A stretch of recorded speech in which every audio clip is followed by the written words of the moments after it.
is Jason Levine, also known as Fluency MC. I am here with American TESOL Institute to do another featured teachers webinar with you. And our guest today, our featured teacher, is Joe Dale, a teacher and now consultant with many years of experience in online teaching. He has risen to the challenge since March. She'll tell you more about it, to help an increasing number of teachers find their balance online, figure out how to teach better online, especially language teachers. He's been called the MFL guru. And I want, Joe, if you don't mind, to tell us, what was that all about? There was an article in The Guardian about that.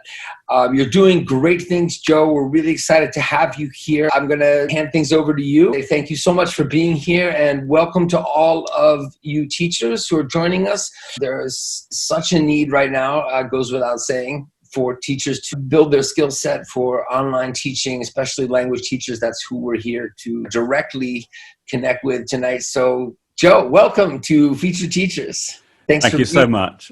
Thank you so much, Jason. It's a real pleasure to be here. It's been one of my ambitions for a long time to do a webinar for American TESOL. So I'm really delighted and flattered that I have this opportunity. So just referring to the guru term, that was, as you say, The Guardian described me as a guru. So I do know quite a lot about modern foreign languages, which is what MFL stands for, and technology, and that's sort of my two big passions in life, I suppose. I'm literally every day I'm connecting with language teachers. I was a languages teacher myself for 13 years, but for the last 10 years I've been a consultant, and I normally travel all around the world running training in places like North America, South America, the Middle East, Australia, New Zealand, and all over Europe. But of course, since March, I've been stuck on the Isle of Wight, which is where I live in the south of England, and been having to completely change my model of instead of training face to face, of doing everything via webinar. Okay, so I'm going to give you a little bit of background about myself, everyone, if that's okay. So as I said, I was a French teacher for 13 years, teaching secondary school level for 3 years, and then 10 years in a middle school on the Isle of Wight, which is where I still live. And I've lived here for over 20 years now. For the last 10 years, I've been an independent languages consultant, going around the world running training. I'm very much into Twitter. I've been on Twitter for 13 years now. I've got nearly 30,000 followers on Twitter. I'm on there every day, sharing ideas, retweeting people, helping people. That's just what I do. And since March, I've been sort of everyone's best friend, or certainly in the UK, in relation to trying to field many questions about how do we teach online. So the idea of this session is to sort of showcase lots of different ideas, to give a UK perspective on what we've been doing, as well as an international perspective as well. So if you aren't following me already on Twitter and you'd like to, feel free to follow me. I'm just at Joe Dale on Twitter. My email address is joedale@talk21.com. I'm going to talk for about an hour, maybe a bit less. We'll see how we get on. As you see, the whole presentation is being recorded. I'm also going to share my presentation with you, a Google Slides presentation on the last slide. And again, thank you to Jason for this opportunity. I'm really delighted to be here with everybody. Okay, so this is what we're going to try and cover in the next hour. There's lots of information there. All of these ideas are things which I've been talking about for a while, as well as some crowdsource ideas which I'm going to share with you through the community known as the MFL Twitterati. So if you haven't heard of the MFL Twitterati before, it's a community of language teachers, language consultants like myself, and language associations. There's 5,000 members, and essentially it's teachers and people from the UK and from Ireland, but people have been using the hashtag MFL Twitterati for many years. If you don't know how to spell that, I'll just put that in the chat for you.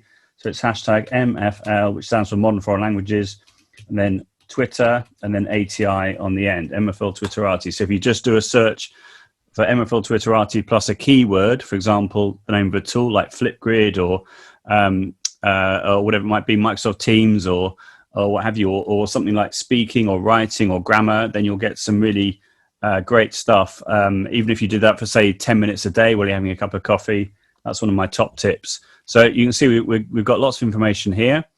And these are all things which I've been talking about for a while now, all of which, if you have a look via the hashtag of MFL Twitterati, you'll find practical examples. So in this slide, I'm sort of suggesting that there are three phases of the pandemic that we've seen so far. The first panic stage, which was sort of March, April time, when everybody was suddenly put into emergency, as I refer to it, emergency remote teaching. Lots of people were asking me personally lots of questions about how do I do what I normally do in my classroom, but just do it digitally. For example, if I normally use mini whiteboards, how do I do that? And I was suggesting a tool, whiteboard.fi, which if you haven't heard about, then I'd really check that. I'd encourage you to check it out. I've got a slide about that later on. And then from there, we sort of went more into the research stage, particularly via, certainly in the languages community, via lots of webinars, which were provided by the UK and in the States, as well as other places like Australia, for example. People like Heidi Trude and Catherine Husselin in the States were doing amazing things and have been doing amazing things for a long time, but they really stepped up, I think. And then in the UK, well, again, I'm going to talk about this in a moment.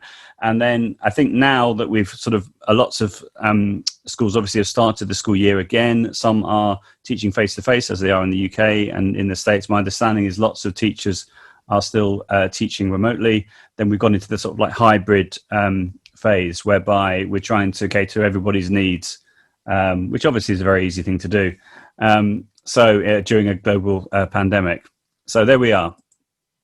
Now, back in March, I started to collect together lots of different links around different issues around supporting teachers, language teachers in particular.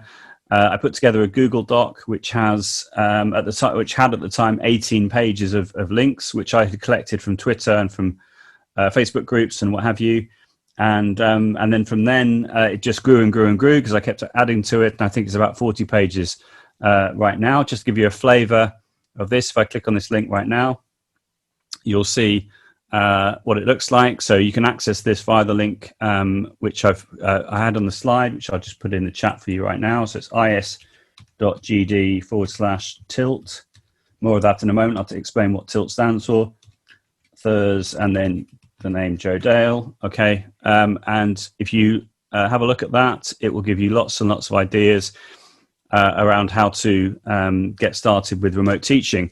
So you can see I put different categories in that list. We've got getting started, world language teachers share tips on remote learning. That includes sort of blog posts and webinars that people have given that I come across, advice around video conferencing tools, screencasting tools, and all the rest of it. So there's lots and lots of completely free advice there. Lots of links to tutorials and web articles and what have you. So, you know, something for everybody. And then I also did a presentation around this Google Doc as part of TILT, which stands for Technology in Language Teaching. So again, back in March, when we all went into lockdown, myself and my friend Helen Myers, who is a member of the Association for Language Learning, which is the equivalent of ACFL in the States or the AFMLTA in Australia, or you know, it's like a subjects association essentially. So ALL, as it's referred to in short, has been supporting language teachers for many, many years. Clearly, during the pandemic, someone with sort of my sort of skill set, I felt I had to step up and support people, which is what I did. So between myself and Helen, we have put together over 50 webinars in the TILT series, which stands for Technology in Language Teaching. And the first one was the one that I did, but more of that in a moment. One of the articles which I amassed in that compilation I've just shown you is this one. I'll just give you a moment to read that, if that's okay. But I think this rings really true to me. It resonated a lot with me at the time when I read it back in March. So this is a head teacher at St. George's British International School in Rome that is essentially saying to him, one of the silver linings of this whole experience is that perhaps those people who have been reluctant on the use of using technology in the past maybe would have their horizons changed simply by virtue of the fact that they had to use technology, they had to do remote lessons, and therefore possibly raise their horizons on the potential of how to use these sorts of tools. So, you know, I think there's been a huge amount of hardship and pain during the crisis, but I do think this is one of the silver linings of this, which is why I've included it in the presentation. And then the MFL Twitter article, which I referred to already, this is a sort of a typical discussion that's been happening in recent months. This was back in April. So you can see that Francisco here is saying, would we see a boom in the use of technology in education after lockdown, which is what we're now seeing now, arguably. Would schools use it as a tool to close the gap, for example, online intervention sessions, recorded catch-up lessons, etc.?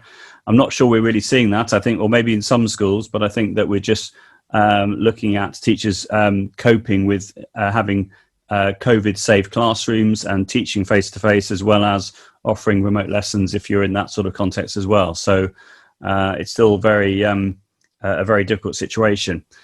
Adam has replied to that saying, yes, okay, so I can now see how I would definitely use it to supplement. So he's learned a lot during lockdown about the power of technology, but he says he also loves to be able to walk around his classroom and intervene and have the, that sort of standard like classroom banter that I'm sure lots of teachers missed for many, many months. And now, even if they're back in the classroom, the guidance has been very much so that they should teach from the front. They shouldn't be moving around the class from a social distancing point of view. So that's been a challenge in itself as well. And then we've got Vincent and then Prof MFL giving their 2 penneth worth as well.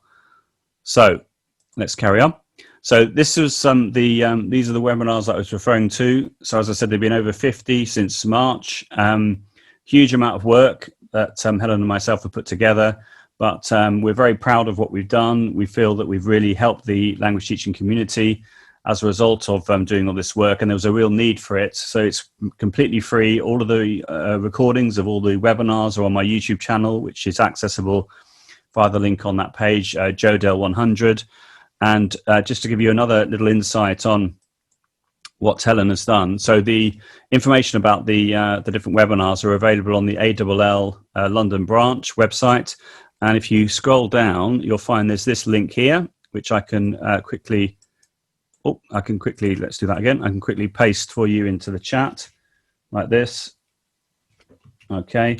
And if you click on that link, you'll see that what Helen has done is she's put together a database based on all the different presentations that we've covered since March, with all the tags referring to all the different aspects of the content that's been covered. She's got links to the individual sessions, a description. It's just incredible, an absolute treasure trove of information which she's sharing there.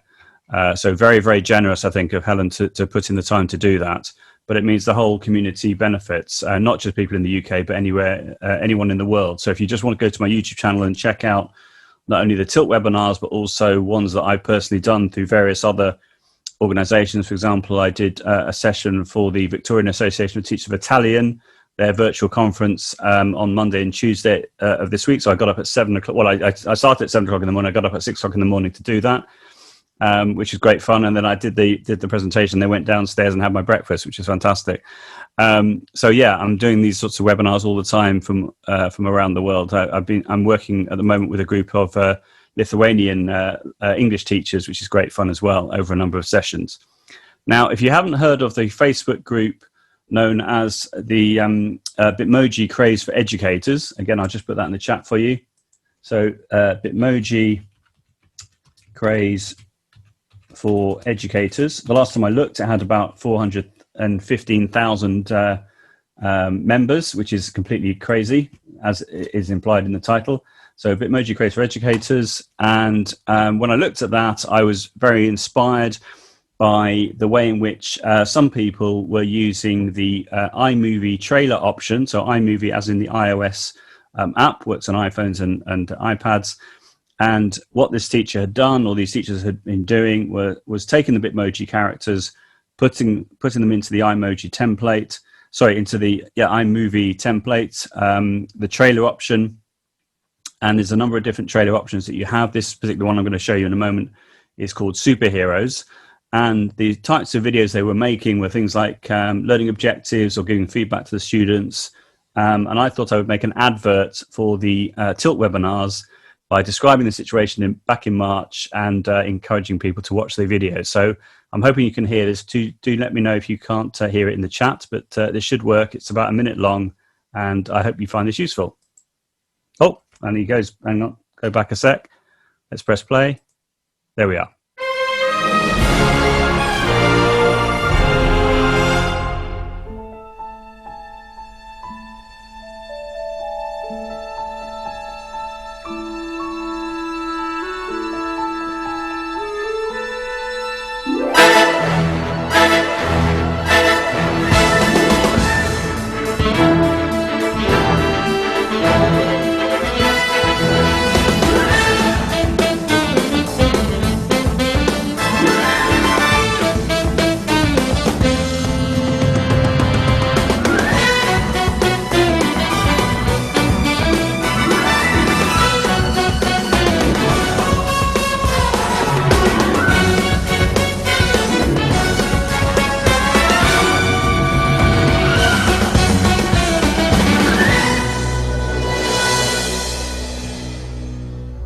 So there we are. Okay, hopefully you found that useful, and it's very simple to put one of these together. You just need the iMovie trailer plus the different Bitmoji images. Another example of the MFL Twitterati sharing good practice is via this Padlet, which was, I think, very much inspired by the Tilt webinars. So we started off by looking at different sort of typical environments, so like a Google environment and a Microsoft environment. We asked different expert teachers who were language teachers using these different tools on a daily basis to talk about their experience and share their good practice.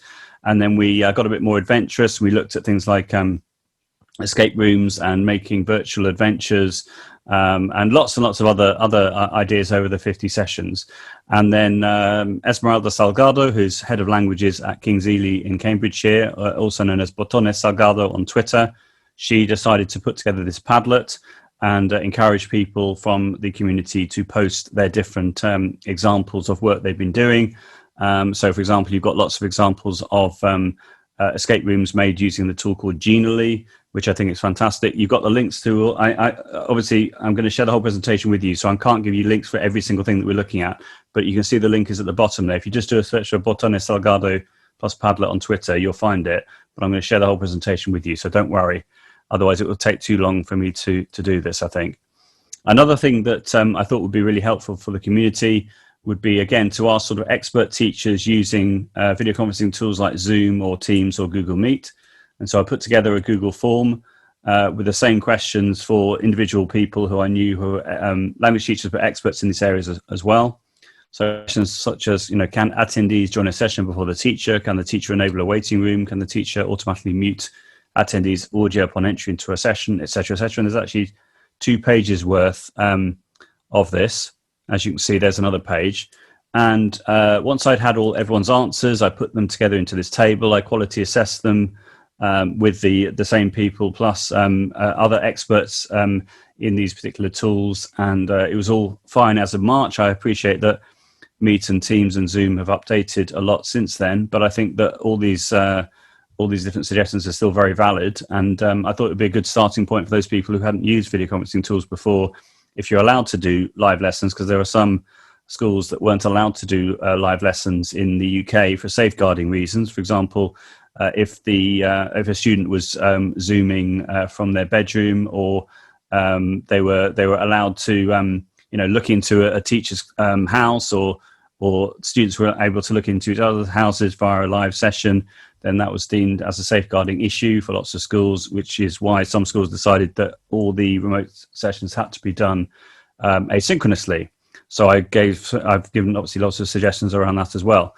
Case in point, screencasting was an option which lots of people adopted at the time. Lots of people had never done screencasting before. So the 3 obvious screencasting tools of Loom, Screencastify, and Screencast-O-Matic, which is on the slide right there.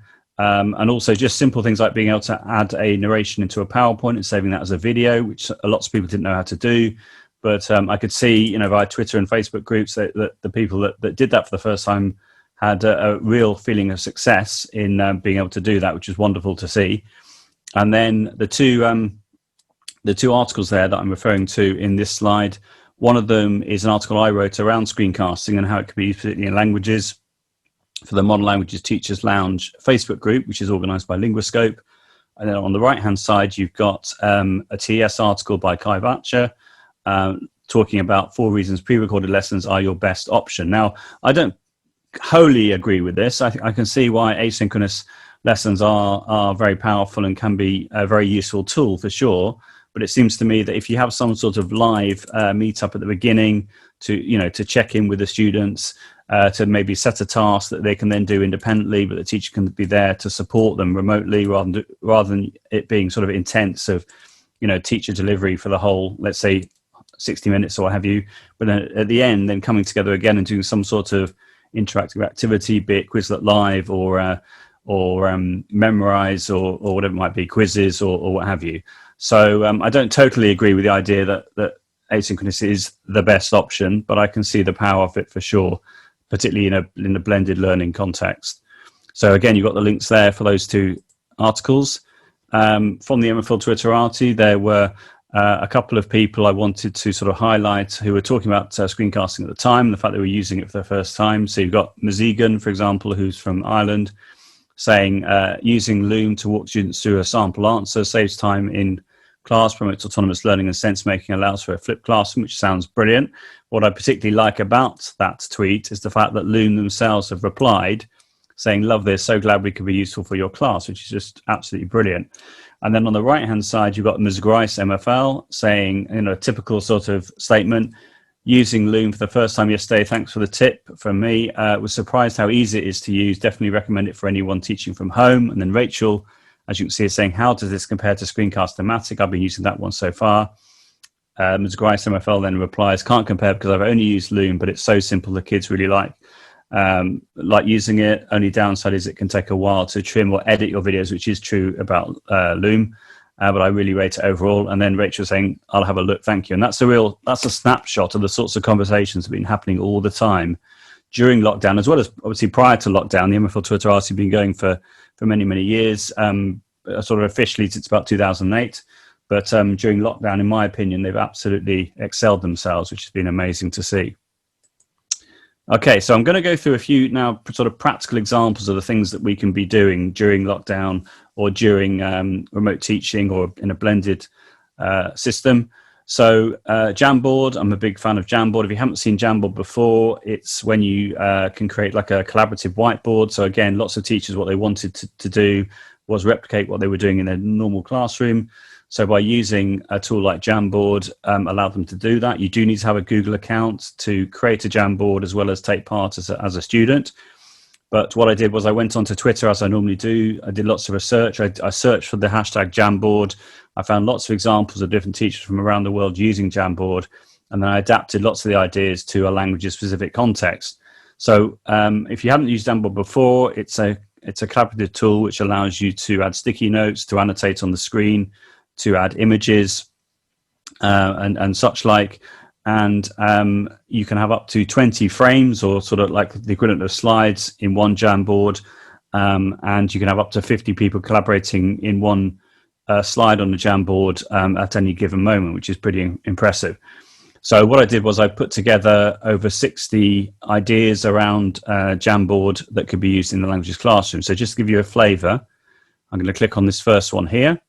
And as you can see, this suggestion is using Jamboard to write on the screen or to move objects around the screen while recording the screen using, in this example, Screencastify, but you could use also Loom and Flipgrid and Zoom itself to do that. But a nice way of sort of explaining a grammar point maybe, or conveying meaning or understanding.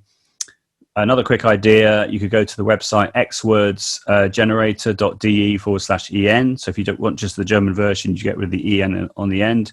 You put in your different clues horizontally and vertically. You generate the crossword puzzle. You then can save that to your device and then post it into Jamboard. So the idea is then the students would then use the annotation tool to then write in the answers live in the lesson. Another idea is like a drag and drop activity. So here, for example, if I just get rid of that one there, to delete something, I just click on it and click delete. So here you could use, again, the Chrome extension for Bitmoji. So if I click here, you can put in a term like American TESOL rocks, like this. Let's see if my keyboard's working. Oh, let's do that again. So, American TESOL rocks, like that. And as you can see, it's now come up like this. Another thing you can do is you can highlight the text, put it in again, and you get different ones each time. So let's find one which is, let's do that one more time. Control, XV. Yeah, let's go for this one. So I'm literally just going to drag that onto the screen. And it looks like that. Yeah. So in other words, what you can do is you can just drag and drop your Bitmoji characters straight into Jamboard. To make this animated GIF, I used GIF Maker. If I just go to GIF Maker and show you how to do this very quickly. So you go to gifmaker.me. like this. Okay, you then need your images, so you click on here. I would then suggest putting in a search for pose. That should, oh, my keyboard is a wireless one, so it's just behaving a bit sillily in the moment. There we are. So if you put in pose, what happens is this will then come up. You can then choose a couple of the items. So I'm going to click that one, right click, save image as, like that, and click save. Let's just do that now quickly. Save, there we are. And then I can choose another one, like this one, right click, save image as. Okay, and save. And then in GIF Maker, I can go to upload images, like this. And then I can then find the characters that I want. So I want that one, and I want that one. Click open. There we are. It's now going to animate the GIF in a second, I think. Let's just do that again. I click that one as well, upload. Yeah, there we are. Can you see? So it's making that animation. I then click create GIF animation, download the GIF like this, click download, save. There it is. I go back to Jamboard, and then I can literally go to the image option here, and I can drag the GIF onto the page. So by doing that, there you go. You can then create a really lovely little animated GIF onto your Jamboard. Okay, let's go back to, let's do another couple. Okay, this is good for breakout rooms. If you don't know Russell Stannard, I'll put his name in the chat. Russell Stannard, he's amazing for finding different, he's an independent consultant who creates lots of fantastic videos around the use of technology and languages, particularly English. And he's done some great ones around breakout rooms. So you could, for example, give a Jamboard to different breakout rooms and assign one frame per room, for example, per breakout room. You add in an image here, Photos for Class, which is a free website for finding royalty-free images, and then you ask questions and so on and so forth. So I'm not going to go through all of these, but if you check out the links there, you've got 3 different Jamboards, which have got lots of ideas for you, which you can use to get started with this sort of thing. Okay, right, let's carry on. Right, if you're using the app version, you've got a few other features. So if you've got the iOS or the Android app, then you have, for example, the assistive drawing tools. So this one, the one with the large A and the small a, allows you to write on the screen just using your finger or a stylus, and then it will then allow you to turn that into digital text, which is nice. The next one, you can draw a circle and a square, or a triangle or a star, and it will turn into a perfect circle or a perfect square. The last one, the pen tool with a star next to it, that's using what's called auto draw. So you can draw, for example, a picture of a cat just by drawing with your finger, and then you get a professional looking piece of clip art that you can then click on, and it will turn your hand drawing into a professional looking piece of clip art for your cat. So that's also really nice as well. Right, Flipgrid. Let's have a look at Flipgrid. So with Flipgrid, probably some of you have been using this already. It's been around for a long time. It was acquired by Microsoft a couple of years ago, and it's fantastic for asynchronous practice. So you've got Jane Bassnett here, who is a head of languages in a school called Downhouse School in the UK in the south of England. And she's been a fan of Flipgrid for quite a long time now, particularly during lockdown. She is making what's called a Flipgrid short in this example. So she's got a little image there. You can see her as well. She's annotating over the top. She's describing, I think, the simple future there. So her voice and her annotation and everything is all captured in the video. On the right-hand side, you've got what looks like a PowerPoint slide, which she's obviously taken a screenshot of. She's then talking about forming the perfect tense using être as the auxiliary verb. She's annotating over the top, and she is talking at the same time. So all of that is captured all in the same space. So really nice for like a flipped learning model. And then on the left-hand side, you've got how to teach remotely with Flipgrid. This is a teacher who is called Sam Carey. I'll just write this in the chat if I can get my keyboard to work. There we are, Sam Carey. And he has a channel on YouTube called The New EdTech Classroom. He's fantastic.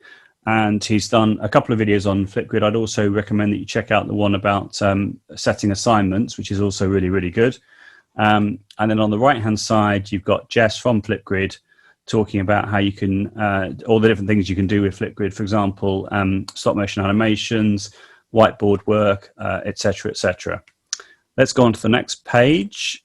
This one, you've got a nice little screenshot there of a tweet, top left, which is from a school in the Middle East. You can see that they're saying some really lovely videos from year 9 this morning on Flipgrid, even got a subjunctive. Such communicative confidence, we may not be face-to-face, but Zoom, Flipgrid and Hangouts are our next best things, which I just think is fantastic.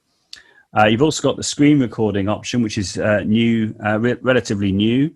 Only works in the browser-based version. Something which I've been doing recently, which I don't have time to do live, but essentially I would go to Google Earth and I would use the I'm feeling lucky option, which essentially you click on that and it will take you anywhere in the world. If you go onto my YouTube channel, you'll find numerous examples of where I've shown this being done in different webinars. And you can record the screen at the same time. So it's a little bit like a sort of like a web quest. So for example, you click on I'm feeling lucky, you'll then be hovering above the place that you've been sent to, which could be, as I said, anywhere in the world. So it could be that you're then saying in the target language, what can you see? So then you could expect responses like, I can see a river, or I can see mountains, or I can see a cathedral, or I can see a volcano, or I can see an island, and all these different places I've been seeing as examples when I've been doing this live. And then the next place that you go to might be, for example, in a city. So when you do that in a city, you can then, for example, drag and drop the pegman bottom right, where the pin is on the screen. You will then go into Google Street View, and then you can then see everything around you. And again, you could say, okay, so what can we see? You know, the children could say, right, so I can see a red car, I can see buildings, I can see 2 people. You could then say, okay, so what have they just done, these people? What are they going to do? What are they thinking? So you're just, you know, creating like a virtual visit, but everything's being recorded. So your questions, their answers, and then obviously the children could then make their own versions of that if they had a fast enough computer. But I think just modeling it and recording it would be a great thing to do live in a remote teaching context. Okay. And then on the right-hand side there, you've just got a couple of the extensions. You've got the Chrome extension and Microsoft Edge extension. So it means you can record Flipgrid straight from your browser if you want to. Okay, so something else which I thought would be a good idea would be to ask the MFL Twitterati to share their top tips of remote teaching. So as you can see, I asked a couple of questions. So top left, I said, hey, MFL Twitterati, as you've all been teaching remotely for a number of weeks now, what would you say are your do's and don'ts of online teaching?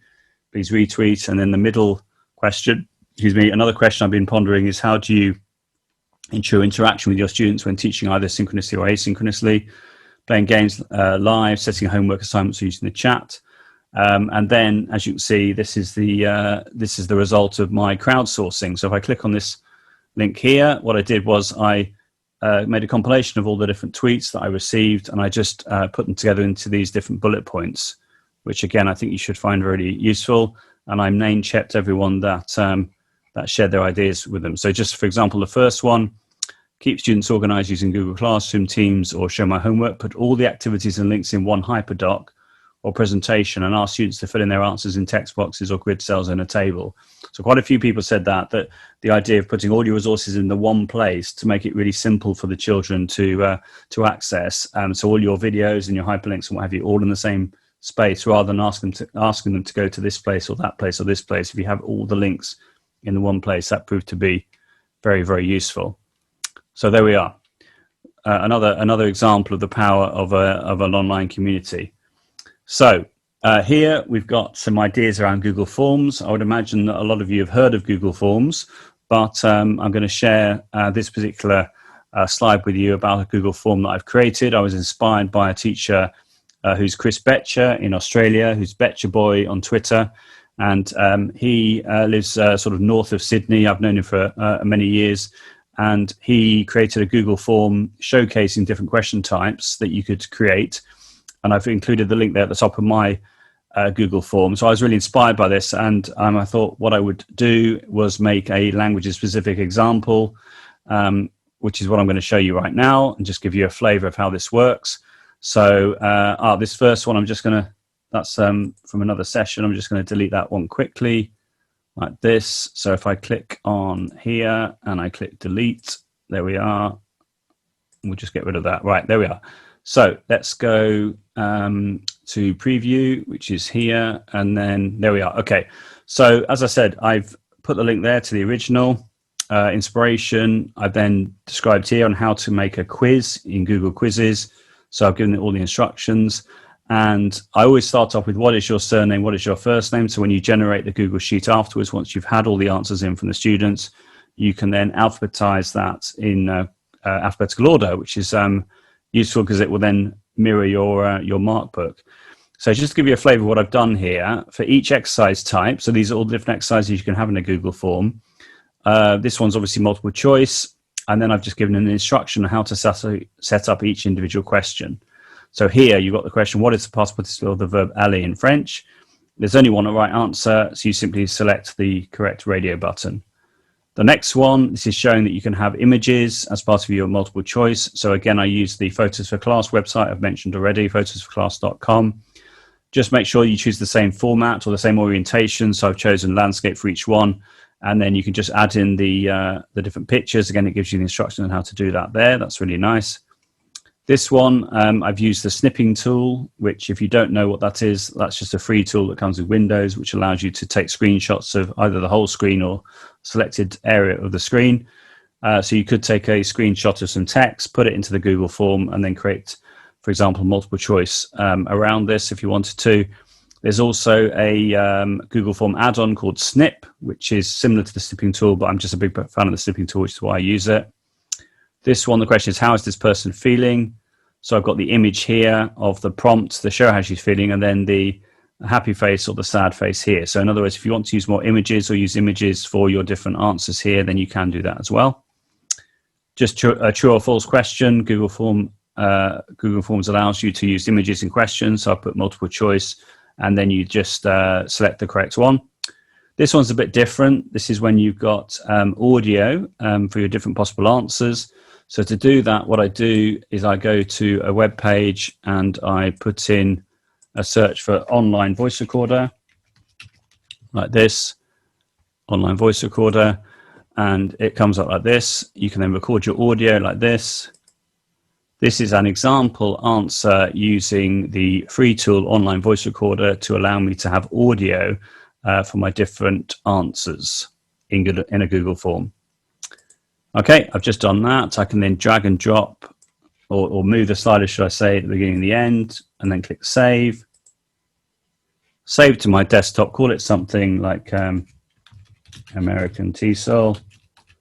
Okay, click save, and then it will then be on my desktop. Now, because we're recording this live, I'm not going to show you the next bit, which would be I would go to Google Drive, I'd upload it to Google Drive, I would then right-click the file and make it a shareable link, or click on Get Link as it's referred to now, which means that once I've got that link, I can put that into my Google form, and as long as I give access to anyone in my domain or anyone on the internet, when you click on that link, you'll be able to listen to the audio.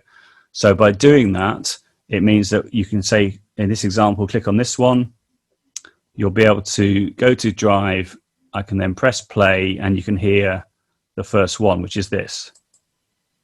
Answer 1. Okay, so you would listen to each one and then choose which is the correct pronunciation of the term answer 1. There we are. The next one is a multiple choice grid. So again, a different exercise type. This is a matching activity. So you simply select the correct radio button, and I've enabled shuffle row order, which means that they'll change each time. It won't always be the same, obviously, otherwise it'd be far too easy. So that's multiple choice grid. The next one is a reordering of words in a sentence. A little tip here is if you have longer items as your column headers or your row headers, always put them in the row headers, because if you put them in the column headers, you have less room to maneuver. So always put, say, numbers or letters in the top there along the head of each column, and put the other items here. You'll see a better example of this in the next one, whereby I'm reordering lines in a dialogue. So here I've got the numbers along the top. I wouldn't have more than 9 because otherwise a scroll bar appears automatically. And you just have to select the correct radio button to show the correct order. And there has to be only one right answer, one right order, otherwise it won't work. This one is using drop down. So here you click here. This is when you've got lots of potential items in your drop down, and then there's only one right answer here, which ironically is être, to the question, which of the following verbs doesn't use être in the passé composé. There's only one right answer, which is in fact être, all the rest do. So that's just if you have a long list, use the drop down option. This one, check boxes, that's good if you've got more than one right answer. So for example here, which of these verbs is regular in French? So 2 of them are, 2 of them aren't. So you just click the ones which are. This one is similar to the one I've just shown you. So you've got a little audio file here. You click on that, you listen to it, and then you check the boxes which are correct according to what's said in the audio, and leave blank the ones which are not correct. Okay.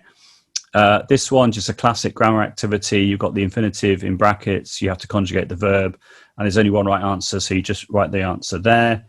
YouTube clip, you listen to the audio in the YouTube clip and you write in the correct answer. This one is a tick box grid. So you've got activities, sports activities that you do with the verb jouer or with faire.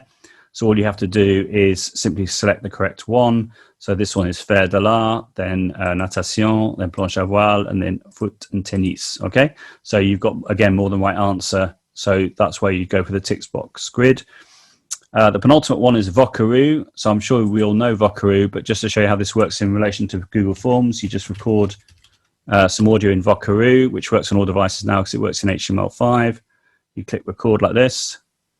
Okay, so this is an example of using Vocaroo as a way of practicing speaking in a Google form. Okay, you click save and share. You click the copy option. You go back to your Google form and you paste in the link. So in other words, all the children could record their audio, paste them into a Google form, and then the teacher gets a list of all their names in chronological order, as well as the links to their audio. So they listen to that and then give them feedback. And the last one is just a student voice one. So linear scale, you have a statement, online learning is a good idea, and you go from strongly agree to strongly disagree with a range of numbers from 1 to 5. So again, they just click on the one they feel goes with this, and they click submit. Okay, so there we are. Let's go back here. I appreciate I'm going quite quickly, but I'm recording this so you can watch it back and have the pause button. And then, of course, in a month's time, you can come on the Ask an Expert Zoom call, and you can put lots of questions to me about what I'm showing you right now. So this is a Spanish teacher who did an example based on my Google form example. So you can see here that she's using like images, like a sentence builder. She's using the different images in multiple choice. She's got a narrow reading activity. So that was really nice. I shared my example over lots of Facebook groups and on Twitter, and it was lovely to see her doing this. And I asked her if it was okay to share it, and she said, yes, that's no problem at all. And again, you've got the link there to her form as well, if you want to check it out. This one has proved very, very popular, Flippity Randomizer. I'm just going to show you this live. So again, this is good for sentence builders. You just have different items in different columns, and you spin, and it just comes up with one set of instructions randomly. So here, as you can see, it says, I must go to the shops. I must go shopping at the cinema, but if it's cold, so it's a bit random, but then you can then click again, and then you can then carry on that very long sentence. I'd like to go fishing at school because, etc., etc. Now, another little thing which you might not be aware of is there's a Chrome extension called Helper Bird, which I've got installed on my PC. If I right-click this now and go to Helper Bird and go to where it says Tools, then it gives you the option of Immersive Reader. So what that means is it should recognize the language automatically. Doesn't always, but it should do. If I click play now, we'll see what happens. J. Voudrais aller à la Pechio College Parce que. So that's wrong, because obviously it's doing that in English. But if I refresh the page, let's see if this works. If I do it again. Okay. Oh. So if I right click that, go to Helper Bird, Tools, Immersive Reader, press play. J'aime le sport avec mes amis, mais quand il y a du soleil. Can you see? So it recognized the fact that was in French. It spoke it back in French. I can slow it down or speed it up. If I make it a bit slower, she sounds a bit drunk. Let's just see. J'aime le sport avec mes amis, mais quand il y a du So you soleil. can have a male voice, a female voice. You can speed it up or slow it down. So it's just a nice little sort of accessibility tool which automatically recognizes the language.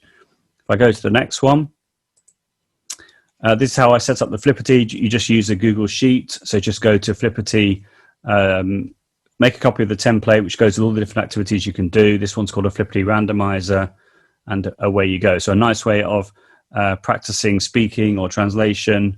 Just fantastic. This is a teacher, Mike Elliott, who's Mike Elliott MFL on Twitter. So he used Flipgrid. In fact, let me just show this to you while I'm talking. He combined Flipgrid with Flipgrid randomizer, and he created this little video. I'm just going to play you a couple of moments of this. Hi. So this is an idea of how to use a Flipgrid randomizer within Flipgrid in order to offer students the opportunity to practice pronunciation and simultaneous or spontaneous translation, hopefully in quite an easy and engaging way. So I've created a topic on a Flipgrid that I have for my Year 7 class. I have included some instructions. Okay, so click on this randomizer link. So that's a Flipgrid randomizer that's been created already. I've asked students to open it in another window. I've already got it open here. Okay, so it's already ready to go. I've then asked students to record their video, but instead of recording their face, I want them to record their screen, which you can do. And then within that, they need to select the randomizer screen. That's the one to record. And then I've set the video for 3 minutes. And what I want them to do in that 3 minutes is to read out whichever randomly generated sentences they have, read them out in French, and then to translate them immediately into English, and to do as many of them as they can in 3 minutes. So I'm going to show you how you would do that. So I'm logged on as a student now. If you click on here to record a response, it's going to give me some options here as to what we can record. So I don't want to record my face. I want to record my screen. Okay, so I'm going to capture my screen. I'm going to click on that. I'm then going to choose an application window. So I'm going to click on that. So this is now. So now I'm going to flip to that and start doing it. Okay, so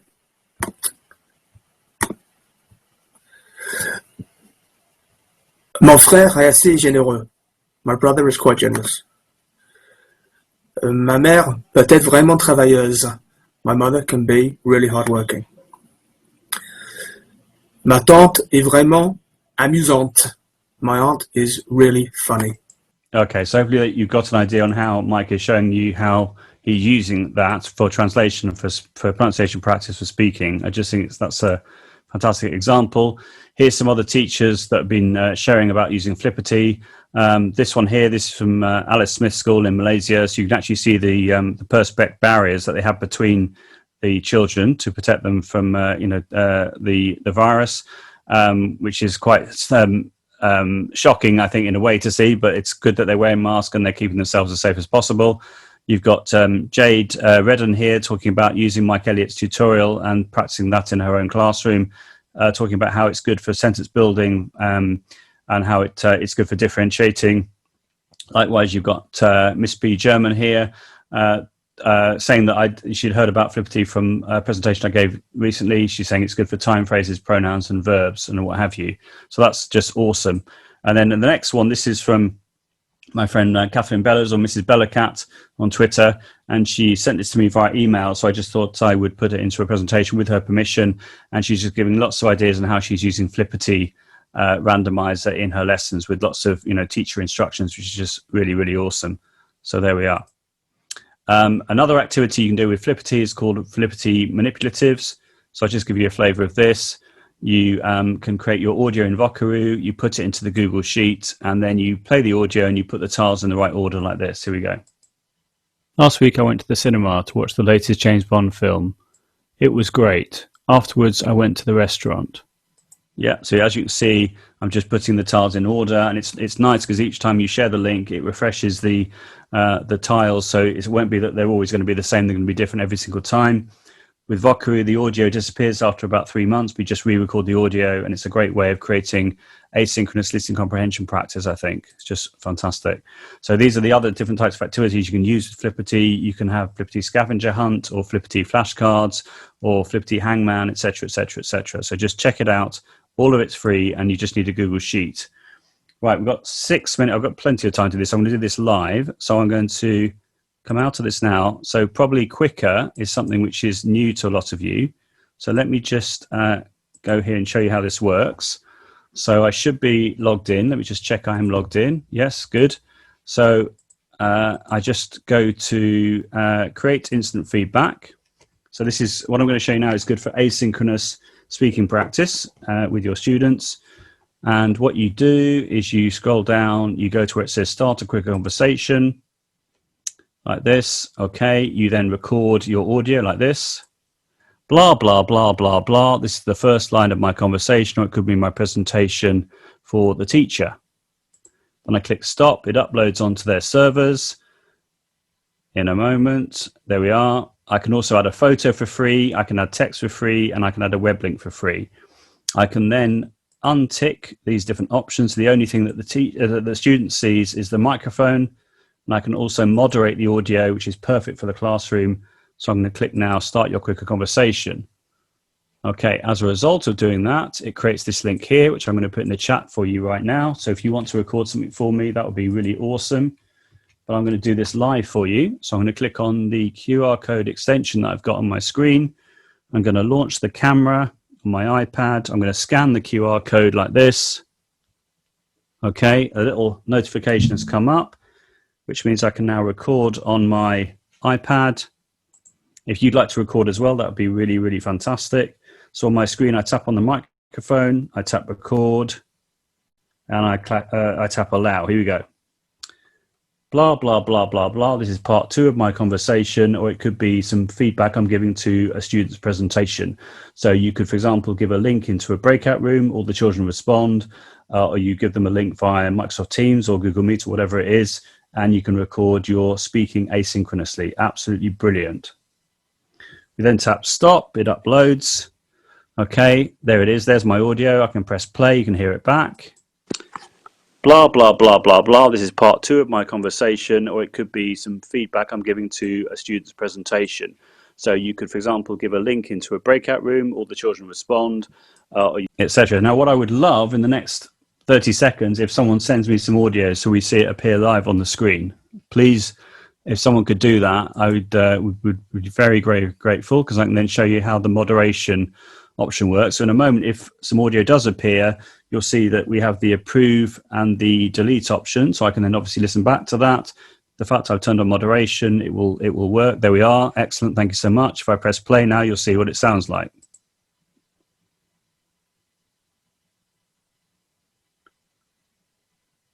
And the person didn't actually record any audio. But let's imagine the person had recorded audio. I would then click approve like that, and then we'd be good to go.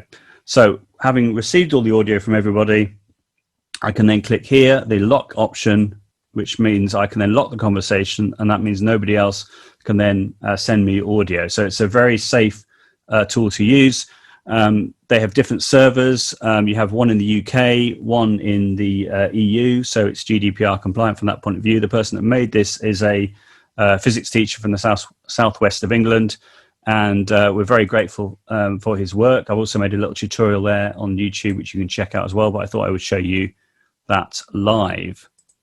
Okay, here's lots of other ideas, which I'm sharing with you now as well via a Google Doc on speaking homework and exam revision, sort of years and years of research, which I put together for you. Here's a little video clip, which if it's okay, I'm going to play now, which is just a crowdsourced video of lots of different tweets that people sent me in the MFL Twitterati about how they felt that remote teaching had changed them. So I'm just going to click on the next one and then play the video live, and here we go.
Okay, there we are. So thank you so much for listening. That made me dance as well. I've given an explanation of how to make this Bitmoji dance character, but essentially you're just using Google Slides, Bitmojis, and then you can then record your screen using any sort of screen recording software. I used an app called Image Play, IMG PLAY, to do this on my iPad. It's very straightforward.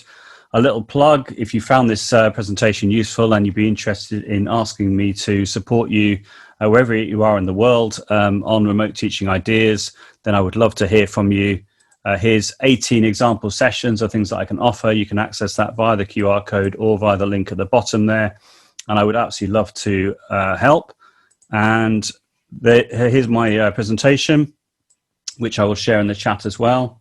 So is.gd/American TESOL. Thank you so much for this opportunity. I really hope you found that useful. Do stay in touch. I'd love to hear from you. And thanks for listening. If you have any questions, I don't know if we've got some time for questions now, but I'm going to stop sharing my screen. And yeah, you've been amazing. Thank you so much for all your lovely comments as well.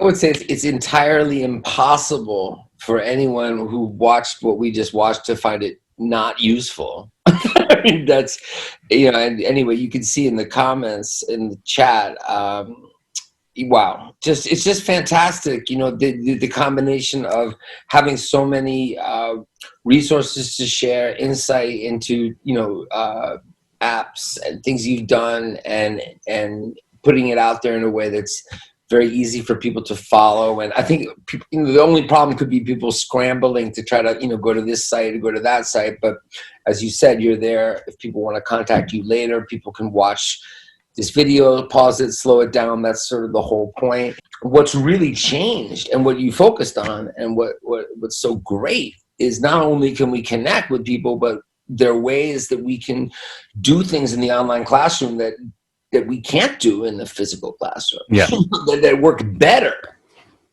in an online space. And absolutely. What I was trying to show was that obviously the apps and the tools, but also running through that is the power of the community. So through the community, everything has been made possible, really, I think.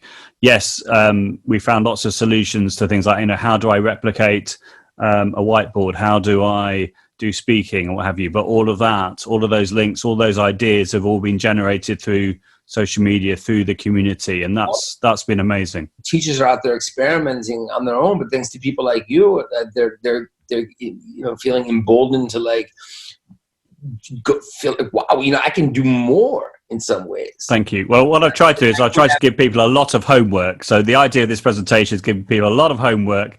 It's all out there. We've done, you know, the hard graft, really. We've given you lots of pointers. I mean, that database that I mentioned that Helen has put together with all the webinars, all the tags, all the links, all the recordings is incredible. Yeah. Hopefully those suggestions I've given have been useful as well, but it's all about trying to stop people stop people from feeling overwhelmed, I think. And that whole panic phase at the beginning, I think was very, very real. And that's why, I felt it was the right thing to do, as Helen did as well, that we should put on all those webinars completely for free. And I know they were very much appreciated by the community. And the fact they're all there as well for people to check out is just fantastic. Joe, wow, thanks so much. Really Thank you. Thank you for the time. Thank you for the opportunity. I really appreciate it. And hopefully lots of people will watch the recording, will find it useful. I've given you my contact details. I've given you those 18 example sessions. I could design something bespoke for you, either for an individual school or even an individual if you wanted to have one-to-one as well, or a district, whatever. Get in contact and I'm sure we can work something out. Thank you so much, Joe, once again.